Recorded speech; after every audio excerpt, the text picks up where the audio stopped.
Lost media is incredibly interesting. Speculating on missing media can always spark a discussion, but there is a certain type of lost media that has some of the most mysterious pieces of lost media, if they can even be considered as lost media.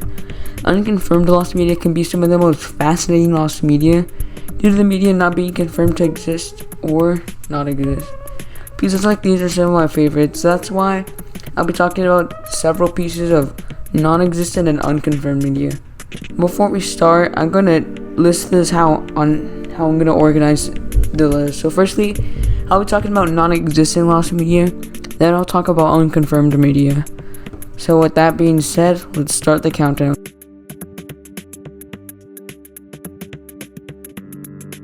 A Day with SpongeBob SquarePants was an unauthorized direct-to-DVD mockumentary that would have been released in 2011, but went unproduced due to budget issues. The search for the lost film is incredibly long, and Blame It on Jorge has an incredible video on the subject that I highly recommend watching. But in short, an Amazon listing was made for the film, which is still up today. After an extensive search and countless leads, the origin of the film was discovered, and a man by the name of Mr. Orange, no relation, had claimed to be the creator of the film, and did confirm the film was never completed. I think most of us consider this the most famous piece of lost media, despite it never being made. So yeah.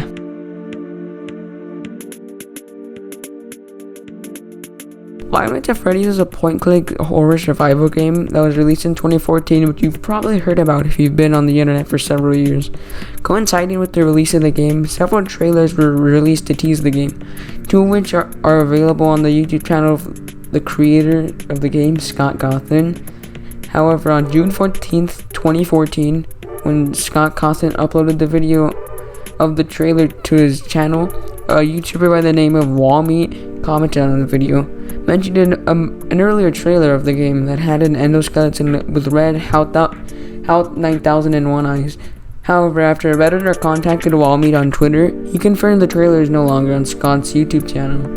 Then, a Reddit user by the name of the Freddy channel found a Wayback Machine of Scott's old Google Plus page that contained 3 deleted videos relating to FNAF, 2 of which were re-uploaded to Scott's YouTube channel, but the third one, titled 5 Nights, wasn't.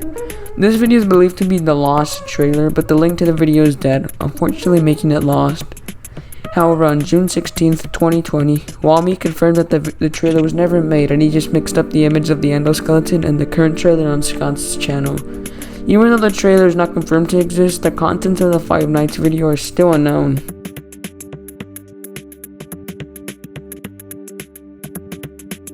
Creative Engineering Inc. is an animatronic company founded in the early 1970s, who are most well known for creating the Rock-afire Explosion band that operated in the Showbiz pizza place food chain during the 1980s, but also made lesser known animatronics. It would make show tapes for the animatronics. One of the other animatronics Creative Engineering made was a clown. Created as a greeter for the IAPA convention in the 1980s, not much is actually known about the clown. All we have is a single image of him during his original run. A show tape for the animatronic was supposedly created. It is unknown what happened to the supposed show tape. The show tape is believed to be corrupted, but sources close to engineering claim that the show tape isn't actually corrupted and can still be played. However, the tape is still yet to be confirmed to even exist in their current time. Weird fact to note, the clown was actually found in the Creative Engineering basement. I would not want to be 50 feet in this radius. Also, this entry and all the other ones are unconfirmed.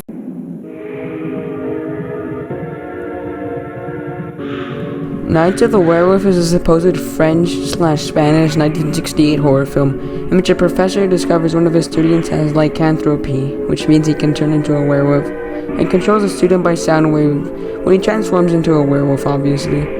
The film was supposedly directed by Irene Govar.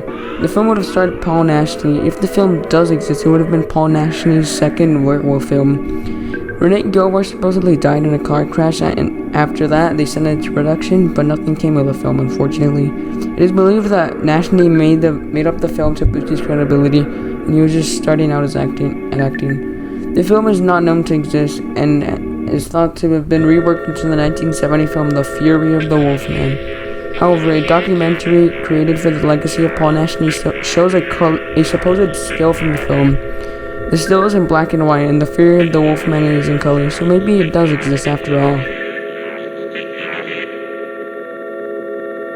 Dracula is an alleged Russian adaptation of Bram Stoker's 1897 novel Dracula. Nothing from the film survives or even exists. If this film did exist, it would be the first adaptation of Dracula, or film at least. Considering this was made in 1920 in Russia, some speculate it was just short in the Russian Civil War. In 2010, Cinemassacre made a video on lost horror films and mentioned the supposed adaptation, bringing more attention to it. Some sources say that a copy was found in Serbia and links a short black and white short film to go along with it, but the short film is an obvious fake, created sometime probably in the 21st century. In the Vampire book, it is listed as the first film adaptation of Dracula, technically being the first mention of the film. Other than that, this film has no other information on it, leaving it as a true mystery. So I'm gonna list a few things out before I officially end the video. So firstly, you're probably wondering why I didn't upload last week. Well, that's because I was royally burnt out. Like, seriously, I was burnt out. So yeah, this is a channel update, so for like the next couple of weeks, so for like several more weeks until like September, I'm gonna do videos every 2 weeks due to me not being able to do weekly videos anymore because I'll burn out faster. Also, I made a gaming channel. I don't know if you know about it. I highly doubt it. It's up at the time of recording this. Also, please watch the last Lost Media video. It underperformed, like, terribly. Like, please watch it. Ignore the background. I did record this outside, or at least this part. So that's kind of it, guys. I just hope you enjoy your day, and I hope you liked the video, and that'll be it. See you in the next video.